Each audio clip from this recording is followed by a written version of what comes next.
hi, I'm a lesbian, or at least I think I'm a lesbian. Yes, but I'm the biggest, let's be real. This is just to prove. Wipe your face. Come on here and have a good time. Oh yeah. Oh, they saw my tum-tum! The moon landing didn't happen. Oh, the moon landing? That didn't happen. I promise it didn't. I would bet like all of my money. Oh, sorry, I farted.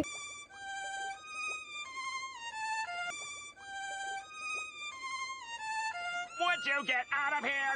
Here's Amberlynn in the wild. Hey girls, how you doing?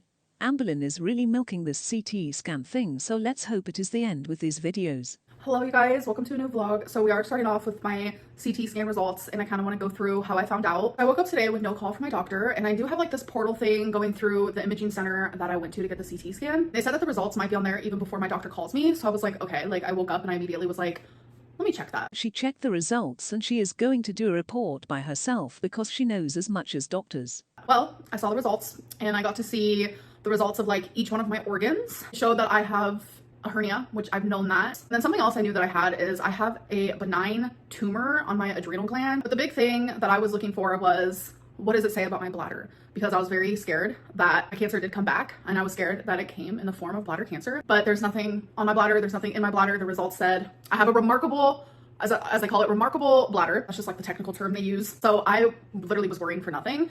She corrected herself in the video, and she meant unremarkable, meaning that it is all good.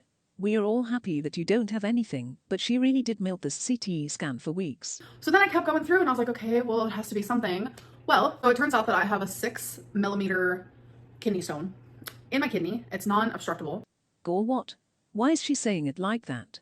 She sounds happy, WTF. Then I immediately Googled it and it says that you can have blood in your urine from having this. And I was like, oh my God. And just instantly, I just felt so relieved. And I was like, okay, I'm gonna call my doctor because I'm reading these results. I see them, I know how to comprehend them, but I would like my doctor to talk to me about them. It's giving. She doesn't understand nutrition like I do. Amberlynn saying anything like this and acting smart is always funny, since she has done so many dangerously reckless things to her health. So when I called, the nurse said that my doctor didn't see anything on there to be alarmed about and everything looked fine and that I should still go to the urologist. But I mentioned to the nurse that it does say that I have a 6mm kidney stone. And I was wondering, like, is that what is causing my symptoms? So she's like, oh, okay, hold on, I'll ask him. She went and asked him and he said that, yeah, that's probably what is causing it, but still see the urologist. But ultimately, I just feel kind of stupid for feeling so scared that something worse was wrong with me. Like, a kidney stone isn't a good thing, but it's very common. I've had them before and it's much better than the alternative. I just feel bad because I have worried a lot of you. A lot of you have reached out to me and been so sweet and so kind and so supportive, and it like makes me emotional, and I just appreciate so many of you. You guys have no idea. Like, Gore, stop the la. She would clickbait the hell out of it, and she was doing sad thumbnails for the videos. You knew what you were doing, and I am not mad. It is part of the game. But don't come on here and act like it wasn't intentional. Also, I don't think it is stupid to feel scared since you had cancer before. I'm just really glad that I've chosen to quit smoking. I have chosen to drink nothing but water. Yeah, I had an icy, a small icy at the movie theater like recently, like over a week ago, but it's like, I'm not going to be perfect, but like I no longer drink soda and I am making better changes to my life every single day. And wow, I just feel super relieved. Gore, no one who is serious about quitting soda will go and drink an icy the day after that, lol. And now that she knows it's just a kidney stone, which is not important for her, she will be back to drinking sodas. Believe that. And it's like, I just love life. I love life so much, and life is beautiful. It can be hard, but it's like worth it. And I would love to hear her explain to us why she loves life. From an outsider's perspective, her life seems miserable, but everyone has different ideas on what life should be, so that would be interesting. Like I said, I thought I was going towards doom. I thought it was my end. During my whole uterine cancer journey, I completely disassociated. It's almost as if it didn't even happen to me as a person. So I feel like that's why like so many people, when they're like, Amberlynn, wasn't that your rock bottom? Like, what happened truly? Honestly, it's because I disassociated the whole time. I felt unreal. I felt like I was in dreamland, more so a nightmare. Sure, whatever you say, Gore. It's not your rock bottom because you don't think it has anything to do with your weight and you are not ready to change. It's that simple. So I'm going to bingo with my mom, and instead of getting a large Diet Coke as much as I want to, I'm gonna get a water.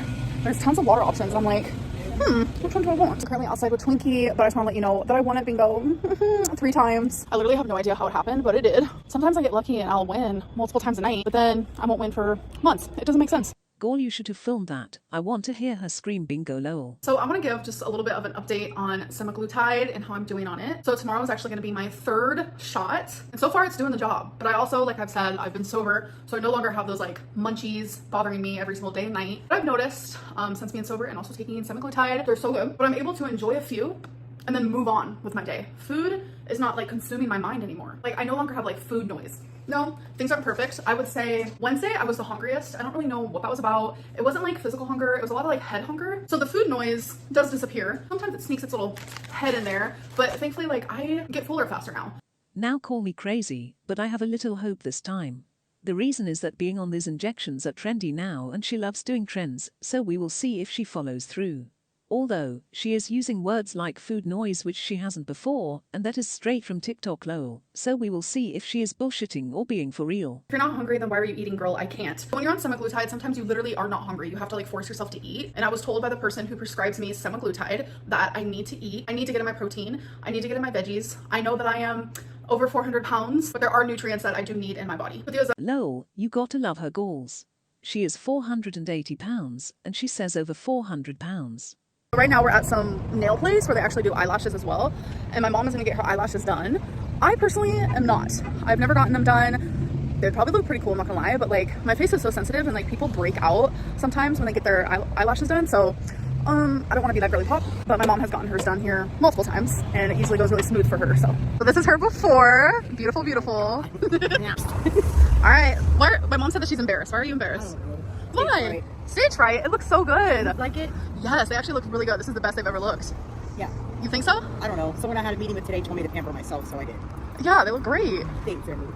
Oh mama Maybelline, that eyelash didn't add anything to your face.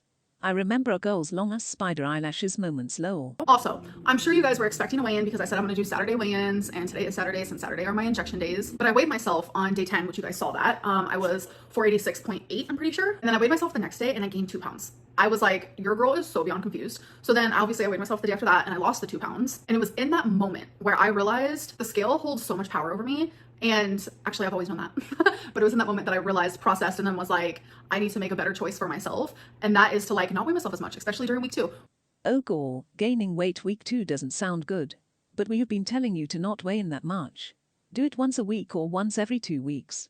The problem is she is very happy when she loses the weight, but obviously the gain also affects her very much. Whenever I have started like a new diet, it's always week 2 that like I fluctuate like this. And it's so crazy. I could be doing literally everything right, but week 2 is like just dark and haunting. And I put way too much like power into the scale when I am just like living proof that like your girl feels so much better. And I have so many non-scale victories already in this journey because like, I don't know if you guys know this, but a gallon of water weighs 8 pounds. Like 8 pounds for all that water. So just imagine like having a lot of that off of you, whether that's a mixture of water and fat and fluid and whatever. Like I just feel like light and my breathing's better and I just move more with like fluidity. Oh my god, here we go again. Whenever she talks about non-scale victory, you know we are going downhill. And girl, you lost 8 fucking pounds, which is 2 visits to the toilet. You are not breathing better and walking more fluidly after 8 fucking pounds at 480 pounds. For the lack of a better word, I will do weigh-ins. I will weigh myself. But it was day 12 and I was like, nah, we're not gonna weigh in on day 13, 14, 15. Today's actually day 15. And I was like, I'm just not gonna do it. I don't know. I feel good and I feel like I have lost more weight, but I kind of want to give my body some more time to like get over this weird like, oh, we're gonna go up and down. Like I just don't want to see it because it messes with me mentally and I'm already just like so happy and proud of the progress that I'm making. I agree, and start doing that and don't change it for God's sake. Imagine not weighing in for 15 to 20 days and you get on the scale and you have lost like 30 pounds. That would feel amazing instead of seeing 5 pounds on and off, which obviously affects your journey. Having lymphedema and lipedema, it makes my journey a little more confusing and difficult because there are certain activities and things and foods and drinks and this and that cause me to retain water more so than like the average person. And that's just something that I have to deal with. And if not stepping on the scale frequently is gonna like take away that like heavy feeling that the scale is giving me, then I'm gonna do that and I'm gonna choose my mental health. What activity, girl? Anyways, you should know by now what to do to not retain water so much. Let's go back.